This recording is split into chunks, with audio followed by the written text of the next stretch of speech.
கிறிஸ்துவுக்குள் பிரியமான சகோதர சகோதரிகளே, உங்கள் அனைவரையும் தினமொரு முத்துக்கள் நிகழ்ச்சியில் சந்திப்பதில் மிகுந்த மகிழ்ச்சி அடைகிறேன். என் வாக்குறுதியை நான் மாற்ற மாட்டேன்.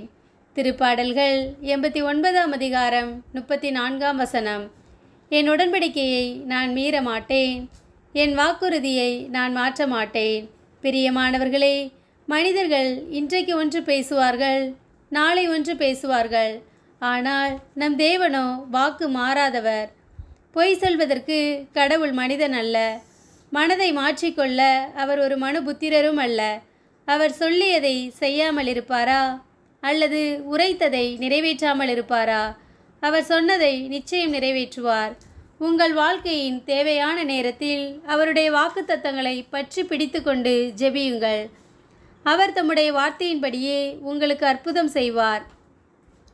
அன்பானவர்களே, நீங்கள் தினமும் வேதத்தை வாசித்து அதிலுள்ள வார்த்தைகளை உங்களுக்கென்று உரிமையாக்கி கொள்ளுங்கள். அதை வைத்தே தினமும் நம்பிக்கையோடு ஜெபியுங்கள். அந்த வார்த்தையை அப்படியே இறைவன் உங்கள் வாழ்க்கையில் நிறைவேறச் செய்வார். நாம் தேவையான நேரத்தில் நம்பும் மனிதர்கள் சில வேளைகளில் நம்மை கைவிட்டு விடுவார்கள். கொடுத்த வாக்குறுதியை நிறைவேற்ற மாட்டார்கள். நம் நிலைமையை புரிந்து கொள்ளவும் மாட்டார்கள். நம்மை பற்றிய எந்த கவலையும் அவர்களுக்கு கிடையாது. ஆனால் நம் தேவனோ நம்மை தாயின் கருவிலே தெரிந்து கொண்டவர். நம்மை தம் உள்ளங்கையிலே பொறித்து வைத்துள்ளார். நம் விண்ணப்பத்தையும் நம் கண்ணீரையும் காண்கின்ற தேவன். நம்மை ஒருபோதும் கைவிடவே மாட்டார். அவர் வாக்கு மாறாத தேவன்.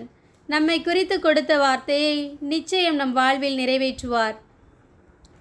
அற்புதங்கள் அதிசயங்களின் தேவனே, என் வாழ்வில் ஒரு அற்புதத்தை நோக்கி உம்மிடம் காத்து கொண்டிருக்கின்றேன். என் வாழ்வில் உள்ள எல்லா தடைகளையும் மாற்றி ஒரு செழிப்பான வாழ்வை எனக்கு கட்டளையிடும் என்று அவரை நோக்கி ஜெபிப்போம். ஆமேன்.